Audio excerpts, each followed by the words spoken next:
Assalamualaikum warahmatullahi wabarakatuh. Oke, nah kita lanjutkan sekarang audiennya. Audiennya kalau menurut Aristoteles ada 3. Anak muda, orang tua, dan orang-orang di usia prima. Ini harus jadi perhatian kalian, boleh tidak setuju wong ini analisisnya Aristoteles. Ini anak muda zaman itu, abad ke-4 sebelum Masehi. Kira-kira sama tidak ya dengan anak muda abad 21? Jadi kata Aristoteles, audien kalau anak muda itu punya beberapa karakter. Yang pertama apa? Keinginannya kuat, tapi tidak stabil. Tidak stabil itu sekarang keinginan kuatnya apa? Besok terpengaruh apa? Bisa berubah 180 derajat. Entah karena apa, pokoknya tiba-tiba ganti keinginan begitu saja. Dulu awal masuk kuliah sudah saya pengen lulus tercepat sambil sekalian hafalan Quran. Nanti kalau sambil kuliah ya poso Senin Kemis ngaji macam-macam gitu. Begitu kuliah, wali aneh yang terjadi. Kuliah males, ngaji ratau, dan lain sebagainya sudah. Nah ini khasnya anak muda, molah malih. Nanti lihat film apa, pingin kayak gitu, terus keinginannya ganti. Nanti dipengaruhi temannya siapa, berubah lagi keinginannya. Nah nanti kalau ceramah di depan anak muda, perhatikan ini. Mereka keinginannya kuat tapi tidak stabil. Makanya tiap ngaji selalu saya wanti-wanti, istiqomah ya, karena khawatir saya itu tadi, berubah terus minatnya. Yang kedua, ya ini agak negatif, pikirannya kurang panjang, pertimbangannya singkat, tidak mau panjang-panjang, mikir sudah lah Pak, nanti dipikir belakangan kalau ada kasus.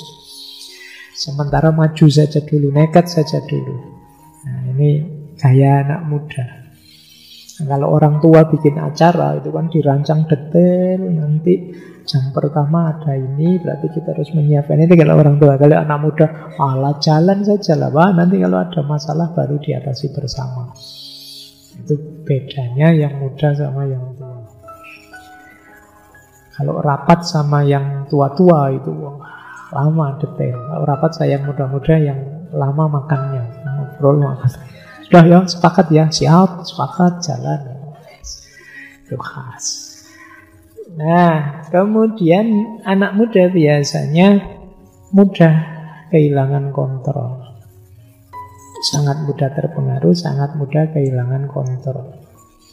Ya ini memang masih muda. Masih emosional, itu sama dengan bawahnya. Jadi emosinya masih mudah terpancing, masih emosional. Ini cirinya anak muda. Kemudian ingin superior, merasa dirinya hebat, merasa aku sudah bisa kok, aku sudah unggul, temanku itu semuanya di bawahku. Apa namanya? Itu gayanya anak muda sudah. Yang aktivis nganggap mahasiswa kok kuliah di perpus saja, nganggap yang di perpus negatif, yang di perpus gitu nganggap anak-anak aktivis yang tidak karu-karuan kuliah kok begitu. Jadi masing-masing merasa dirinya superior. Yang rajin ngaji nganggap anak-anak yang tidak ngaji itu tidak ngerti pentingnya ilmu. Nanti yang tidak mau ngaji, masa muda sekali kok ya tinggal ngaji, ya dinikmati. Untuk seneng-seneng lah, kapan lagi muda. Jadi masing-masing merasa dirinya superior di posisinya sendiri-sendiri. Itu khas anak muda. Terus kata Aristoteles, anak muda itu lebih royal. Kenapa? Kata beliau, karena belum tahu susahnya cari duit. Jadi dengan santainya saja menghabiskan uang, habis ya nelpon bapak lah, nanti kan ada suplai. Itu khas anak muda. Jadi tidak hati-hati membelanjakan uang. Kadang-kadang tidak taktis. Wong kirimannya berapa, yang dibeli apa. Nanti akhir bulan, aduh, kok sudah menipis. Ini khas anak muda sudah. Kemudian, tapi istimewanya apa? Penuh harapan. Jadi, anak muda itu lebih berani dan positif berpikir dan penuh harapan. Semengenaskan apapun situasinya, lebih berani anak-anak muda. Jadi kalau orang tua karena pikirannya panjang, jadi mau memutuskan apa itu pertimbangannya macam-macam. Kalau anak muda tidak usah. Makanya kadang-kadang orang itu kalau telat nikah sampai usia sekian banyak, itu biasanya malah lebih lama. Karena tambah banyak pertimbangannya, tambah dewasa. Tapi yang kayak kalian ini masih muda-muda kan, karepe rabi, wae nekat, wae pengen. Tidak apa-apa lah Pak, rezeki dijamin Allah lah Pak. Apa sekarang? Kamu itu khas anak muda sudah. Jadi berani. Ya kayak tadi, ya nanti kalau ada masalah ya dipikir belakangan. Ini khas. Ini jadi perhatian ya. Audien anak muda beda dengan audien orang tua. Nah, anak muda juga mudah percaya tapi sekaligus mudah dibohongi. Nah, kalian karena masih mudah terpengaruh, pengalamanmu belum panjang, belum luas, lebih mudah dibohongi. Terus sering berlebihan, agak lebay. Ini khas anak muda. Allah, urusan biasa-biasa rasanya luar biasa. Ini khas anak muda. Sering merasa heboh sendiri. Nah, itu khas anak muda.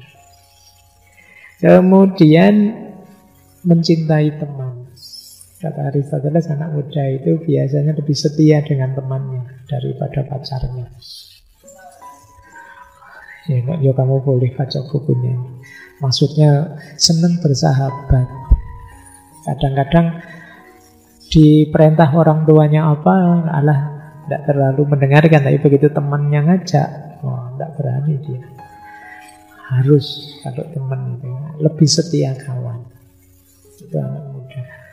Kemudian yang terakhir merasa tahu, itu khasnya anak muda. Seolah-olah saya sudah ngerti. Kalau cuma gitu bisa lah, kira-kira bisa sebenarnya. Tapi bisa ya, bisa enggak. Tapi merasa tahu. Nanti setelah ini mungkin kalian merasa, sekarang saya tahu retorikanya Aristoteles, kan sudah langsung merasa begitu. Padahal kalau disuruh ngomong, saya coba kamu cerita. Ya mesti pelegak-peleguk terusan. Nah itu khas. Biasanya habis apa merasa apa.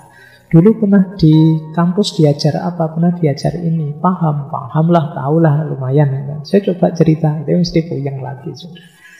Itu khasnya anak muda, merasa tahu. Berarti apa? Ya kalau kita berretorika, berhadapan dengan audien anak muda, perhatikan karakter ini. Dengan segala kekurangan dan kelebihannya. Kebalikannya apa? Orang tua. Di bukunya Aristoteles tidak nyebut umur sih. Semoga di sini yang muda-muda tidak merasa tua. Atau, saya masih muda loh Pak, tapi kok tipenya kayak orang tua di sini ya, enggak tahu saya. Itu Aristoteles yang bilang kok. Kata Aristoteles, kalau orang tua biasanya peragu dan setengah hati. Yaitu tadi mungkin karena pengalamannya sudah luas, wawasannya sudah lumayan, apa-apa jadi banyak pertimbangan. Mau berangkat ngaji, nanti kalau hujan gimana? Nah, kalau kena air terus masuk ke masjid, bajunya agak basah, dibawa kipas angin, terus berarti nanti masuk angin saja. Kalau masuk angin, terus berarti beli antangin sekalian lah sebelum berangkat. Itu mikirnya panjang sampai ke sana sudah. Itu orang tua berarti. Jadi sering setengah hati, banyak pertimbangan. Kemudian lebih sinis. Orang tua itu lebih tidak percaya. Anaknya gini, Allah kamu anak kecil ngerti apa? Allah tidak bisa lah, sudahlah. Itu gaya orang tua, sudah kamu jangan kaget. Jadi kalau bapakmu ibumu sering meremehkanmu, Allah apa bisa? Sudahlah biar itu gaya mereka. agak sinis. Kemudian pelit. Kalau tadi yang anak muda kan royal, ini yang tua pelit biasanya. Padahal kamu tahu punya duit, minta ini, minta itu, ya pelit. Karena mereka perhitungan, mereka tahu susahnya cari uang. Kayak kalian kan karena tidak tahu terus royal. Tapi mereka tahu sulitnya cari uang, makanya agak perhitungan. Kemudian tidak mudah percaya, suka curiga. Kadang-kadang kan kalian harus 2-3 kali meyakinkan. Padahal kemarin sudah dijelaskan, ditanya lagi. Ini keluar sama siapa, sampai jam berapa. Nah, ini gaya orang tua. Selalu khawatir bahaya. Jadi yang ada di pikirannya banyak tentang bahayanya. Iya sih itu bagus, tapi nanti jangan-jangan itu gaya orang tua. Yang dipikirkan negatif bahayanya. Terus biasanya kenapa sih banyak mikir bahaya? Karena terlalu mencintai diri, kata Aristoteles. Jadi karena sudah dewasa, sadar untuk menikmati hidup, terus akhirnya sangat mencintai dirinya. Lemah harapan. Ini gaya orang tua sudah, karena sudah mulai realistis. Saya seperti ini ya berarti tidak bisa lagi begitu. Beda dengan anak muda tadi, kondisinya apa ya nekat saja, bisa lah Pak, tenang saja. Kalau orang tua biasanya tidak mungkin saya bisa, tidak kuat saya, itu gaya orang tua. Terus membanggakan masa lalu. Bicara dengan orang tua itu kalian harus sering-sering menyinggung betapa hebatnya mereka di masa lalu. Mereka sendiri juga begitu. Oh, zaman bapak muda dulu mesti ngono. Zaman ibu dulu itu mesti dibandingkan dengan masa mudanya mereka. Anak-anak hari ini apa gitu. Enggak kayak zaman saya dulu. Selalu begitu. Itu khas sudah orang tua. Kemudian biasanya lebih mampu mengendalikan diri. Ini bedanya dengan anak muda. Kalian yang ini kan muda-muda semua. Semoga tidak ada yang karakternya. Kalau ada berarti kalian mentalmu sudah mental orang tua. Sudah saatnya menikah berarti. Sudah mulai setengah hati, peragu. Kalau diajak ngomong sinis, kalau dihutangi pelit, curiga terus, khawatir terus, membanggakan masa lalu, itu kalian sudah tua berarti. Ada lagi satu. Ini orang prima, usia produktif. Jadi ini antara tua dan muda. Kata Aristoteles, antara tua dan muda itu orang ini percaya diri tapi tidak berlebihan. Tidak sembrono, tidak asal curiga, tapi juga tidak asal percaya. Hati-hati. Ya punya harapan tapi juga tidak loss. Ada juga kekhawatiran-kekhawatiran. Lebih tenang dan berani, dan biasanya ini puncak-puncak kondisi tubuh sehat. Ini usia produktif yang mungkin lebih bisa diajak berpikir logik, berpikir logos tadi, logika. Bisa ditunjukkan bukti-bukti faktual, bisa diajak bernalar. Ini khasnya usia produktif. Oke, untuk malam hari ini saya cukupkan sekian dulu. Mohon maaf kalau ada yang kurang berkenan, mungkin 1-2 kekurangan apa, mohon dimaklumi. Kalau ada kekhilafan, kealpaan yang teman-teman ngerti benernya seperti apa, ya silahkan disampaikan. Kurang lebihnya mohon maaf. Wallahul muwaffiq, wallahu a'lam bissawab. Wassalamualaikum warahmatullahi wabarakatuh.